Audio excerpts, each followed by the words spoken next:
Rizal Fadila.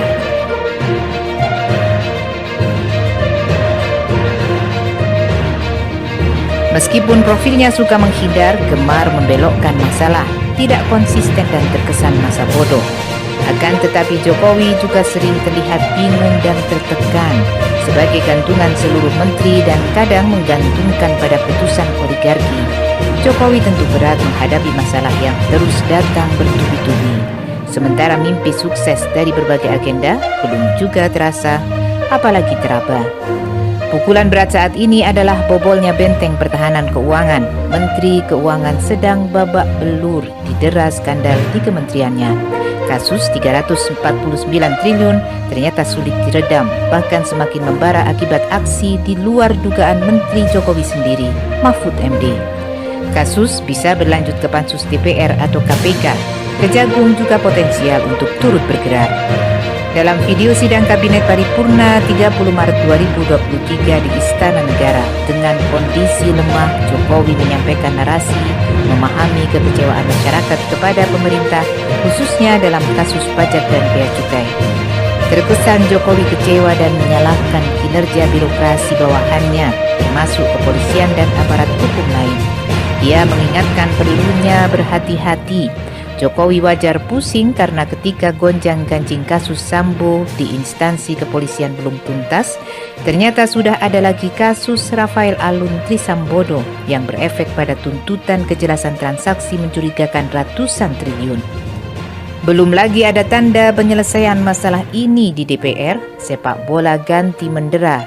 FIFA mencabut status tuan rumah Indonesia untuk Piala Dunia U20.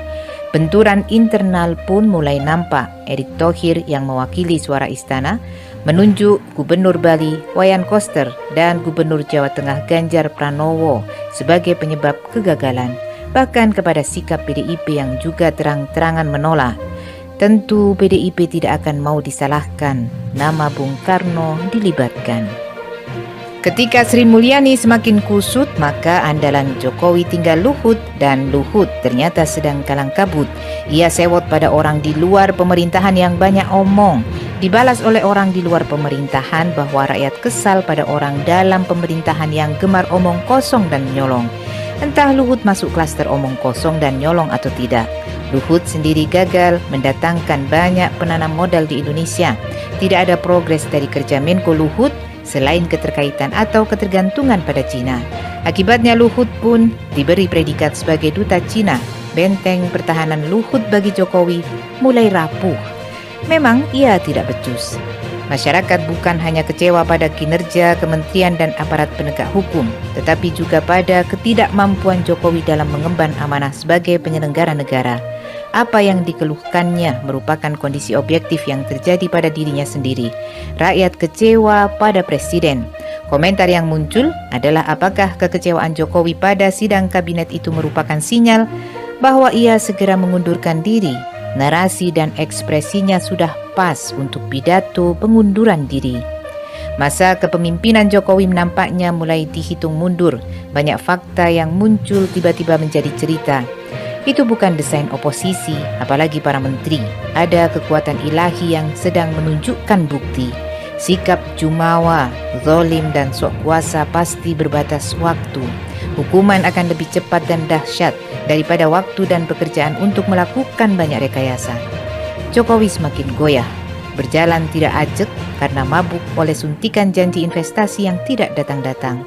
Pelanggaran HAM berat di perjalanan, hutang luar negeri yang menenggelamkan, serta kebocoran yang terjadi di berbagai kementerian. Bukan saja goyah karena gagal mensukseskan program, tetapi juga terancam berbagai tuntutan kelak saat ia tidak berkuasa. Mundur sekarang lebih baik karena masih ada harapan rakyat untuk memaafkan. Jika mundur karena periode habis, apalagi dimundurkan, maka ancaman sanksi penghukuman bisa terjadi. Jokowi payah yang semakin goyah. Untuk mundur bagusnya tidak harus menunggu nasihat atau bisikan paranormal. Berbasis pada kalkulasi normal saja. Adapun pernyataan mundur cukup di atas materai Rp10.000.